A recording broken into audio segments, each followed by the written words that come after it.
So GRE has three parts. Let's take a look at those parts. So you can see there are three sections mainly. First, there is something called AWA, Analytical Writing Assessment.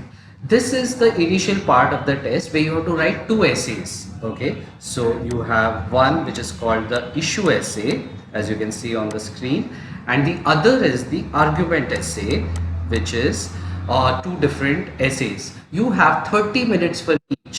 Okay, so you have 30 minutes here and you have 30 minutes here. What you have to do in this issue essay and argument essay, obviously we'll discuss it when we do that class. Okay, right now I'm just giving you the overview. Next we have quant and verbal sections. Okay, the quant and verbal sections, so I'll just tell you how it is divided. There will be two quant sections of 20 questions each and two verbal sections of 20 questions each. Okay, so I'll write this down here: 20, 20, 20 and 20. So 20 questions of quant, 20 questions of verbal. How much time do you have for these questions? So let's look at that. So for quant you have 35 minutes, right? So 35 minutes, 35 minutes. For the verbal section you have little less, you have 30 minutes for that section. So 30 minutes and 30 minutes, right? Now how are these sequenced? It is random. Okay, so you could have quant and then followed by verbal, quant, verbal, or it could be vice versa. In between there is going to be one more section, and that is the experimental section. The experimental section is either quant or verbal. Okay, that section is unscored. Okay, you will not know which is that because they don't tell you in advance. Only thing is, if you end up having three verbal sections on that day, then you know that the experimental was verbal, but you will not know which out of those three was the experimental, right? Another thing is that the experimental section will have questions which they are trying to experiment, so it might be tougher. But again, since you don't know, you cannot assume any section to be experimental, so you have to give equal weightage to all of them. The experimental will not be scored, the other sections are scored. So now let's see the scoring. It is almost 1 point per question if you go to see, because your score range is 130 to 170, verbal is also to 170. So as you can see, quant is also 40 points, verbal is also 40 points, and as you can see on the what we discussed earlier, the questions are also 40, right? 40 quant, 40 verbal. So it's almost per question 1 point. Okay, so if you leave the test blank, how much score will you get? Yes, you will get 260. 130 quant, 130 verbal. So 260 corresponds to 0, right? Okay, and if you get all questions right, you will get a 340 score. Okay, so that's how the scoring happens. Another thing is, it is section adaptive. So if you get one section right, let's say all questions are right, the second section will be slightly tougher than the previous section, and so the level will go up. It is not question adaptive. GMAT is question adaptive. That means in GMAT, one question if you get right, the next question will be tougher. In GRE, it is section adaptive. One section correct, the next section is tougher. Okay. What about the AWA score? AWA score is a separate score. It is scored out of 6. It's a separate score that will be mailed to you when you after the test in 15 days or so with the official score. But on that day when you write the GRE, on the spot you are going to get the 340 score. Okay, so out of 340, you whatever score you got it that day itself. Now what is a good score in GRE? Okay, this is a very relative question. Okay, it depends on your inner ability, how much work you put in, how much you've grasped, what is your aptitude level, and how much you were able to do on that day also. One very important thing, this test is not a test of maths and English. Okay, it is a test of reasoning. So if you look at the test, it's called quantitative reasoning and verbal reasoning, and I always tell my students to remember that. Very often everyone thinks, oh, verbal is very tough. Okay, so it is not like that. I'll just tell you a little bit about my own story. So earlier I was teaching only quant. Okay, but a few years back, when there was a lot of noise about, oh, it's becoming very tough, so we as faculty, keep writing it just to see what is going on in the test. So when I went to write it, instead of just clicking next in verbal, I said, okay, let me go ahead and write the verbal as well, just rather than just click next, let's attempt it. So I ended up attempting the verbal also very quickly, and then on, and I got a 331. Okay, now 331 is a very rare, like very few students get that. So when I walked out, and that was, I walked out quite early, and organized that test administrator was like, sir, what happened? Like, I said, first of all, I'm not a student, so I'm a coach. And then she said, oh, okay, but very few have ever got this score. So that day I realized, that and I'm not, someone who has done vocab lists or anything like that. So I realized something that day, which I always knew in one way, but after attempting it, I realized it even more so, that it is a test of reasoning, right? You apply the same reasoning to verbal and the same reasoning to quant, and if you can manage to do that, you can easily go and get a really high score, or 330 plus, which probably is in the top 99 percentile. That means only 99% of the only 1% has got higher than you, remaining have got lesser than you. So then I've started coaching for both quant and verbal, and I use the same logic and reasoning principles, and help students to apply it to both quant as well as verbal. Okay, so you'll see that in this video tutorial series how we do that, what is that reasoning, and how do we apply that reasoning to quant and verbal questions. Okay. Alright guys, now that we know a little bit about the overall GRE structure, let's go and dive a little bit deeper into the text. So let's look at the quant and verbal sections. So the quant and verbal sections, what kind of questions come? Okay, so let's take a look at that.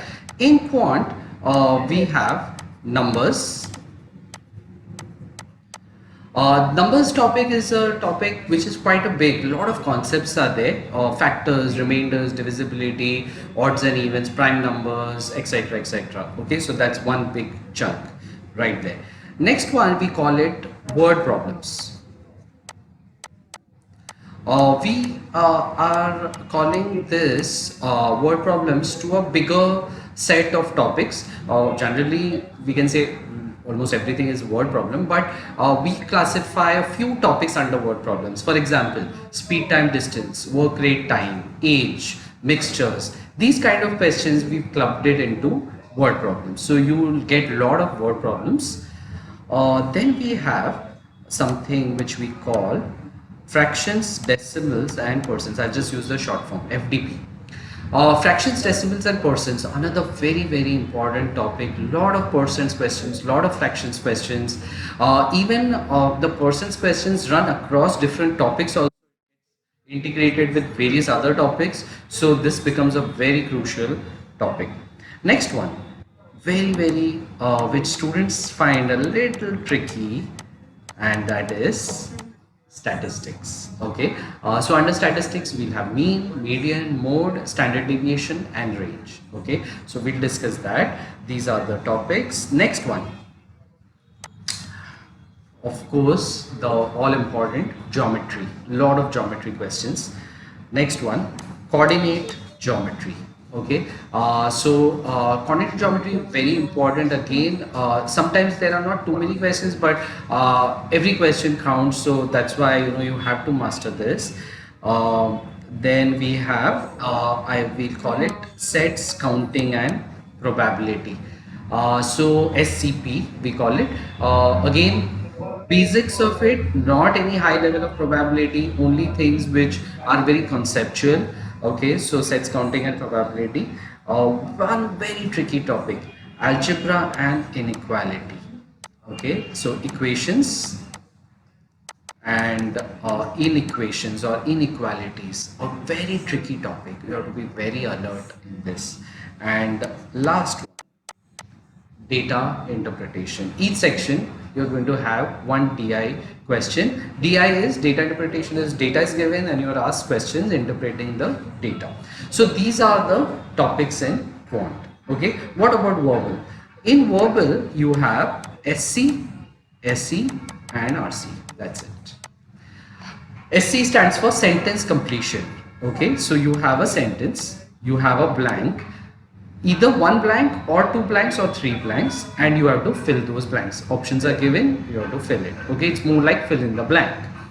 Sentence equivalence is something similar, but you only have one blank over there, but you have 6 options. Okay, out of those 6 options, 2 options are the correct option. They are equivalent. That's why the the question is sentence equivalence. So 2 options fill into this blank. And last one, RC, reading comprehension. As the name suggests, you are given a passage and you are given questions based on that passage. Okay, so it's a very dense passage. Okay, that's the challenge. It's very dense. It's not a very light reading. It's very dense, and we'll discuss the strategies to read for solving questions, not to understand. Your task is not to understand the passage in and out, but to be able to answer the questions. So we'll discuss all that when we do the verbal. How are the questions divided? Is there any order? In Quant, there is nothing fixed. You can't say that numbers you will have only 5 questions and word problems you will have only this. No. So out of the total 40 questions that you will be having in Quant, these topics will get divided across them. Sometimes you have a lot of numbers, sometimes you have less of numbers, sometimes you have a lot of sense counting and probability, sometimes you have little less. I've seen more often than not, out of 10 students, 7-8 students say that they didn't get much of sense counting and probability, but they can't, we can't generalize it, because anytime you go to write the test, it's going to be something different. Verbal, there is a little bit of fixed kind of thing, approximately 50-50 between sentence completion and sentence equivalence, and RC kind of 50-50. So out of the 40 questions, you can say about 20 questions are going to be on sentence completion, sentence equivalence, and about 20 questions on RC. So in one section, approximately RC may be about 10 questions and the sentence completion and equivalence about 10 questions. Okay. Now, what, like I told you earlier, it's a reasoning test. So in Quant, it is a test of how well do you apply concepts. Okay. So you have to be able to apply concepts. There is one thing which is knowing the concept very well. So first you have to understand concepts very well, basic concepts. Okay, then you should be able to apply them. Another thing is you need to be good in understanding. Okay, whether you do Quant or verbal, when you are reading, that time your thinking has to go in parallel, critical thinking, that's what we call. That means when you're reading, your critical thinking is going on, so that by the time you finish reading a question, you already grasp what is the question and what is he asking. The most important in Quant and verbal is the final question. You should be able to understand that, because if you understand what is the final question very clearly, then your chances of getting the right answer go up a lot, especially for verbal. And so also in Quant also, if you fail to capture the question, many times I've seen students making a mistake. Now another thing which is very important is that it is a test of alertness. Okay, you have to be extremely alert during the test. There are so many traps in the test laid in almost every question. And if you get caught in a trap, you're gone. You got that question wrong. Just to give you an example, which I often give to students. So if I say, for example, that 5x is even, and I ask you, what is x? Even or odd or cannot be determined?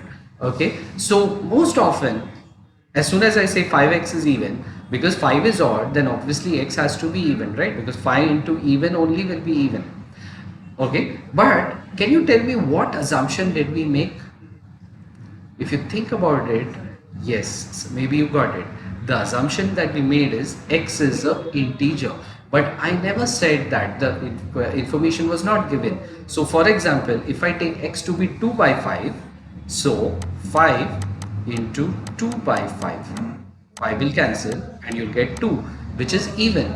So the 5x is even statement is satisfied, right? But x turned out to be what? 2 upon 5, which is neither even nor odd, it's a fraction. So very important, do not make any assumptions on the test. If it is given to be an integer, then yes, we can take a variable to be an integer. If it is not given, do not assume it to be an integer. If it is given positive, yes, remember that the variable given was positive. If it is not given, then do not assume to be positive. Is 0 a positive integer? 0 is not positive. Is 0 a negative integer? No. So the test, very often there are traps around 0. Very important. 0 is neither positive nor negative. Is 0 even integer, or is 0 neither even nor odd? Yes, 0 is an even integer. So around 0 there are a lot of traps on the test, and you'll see them as we do more and more questions.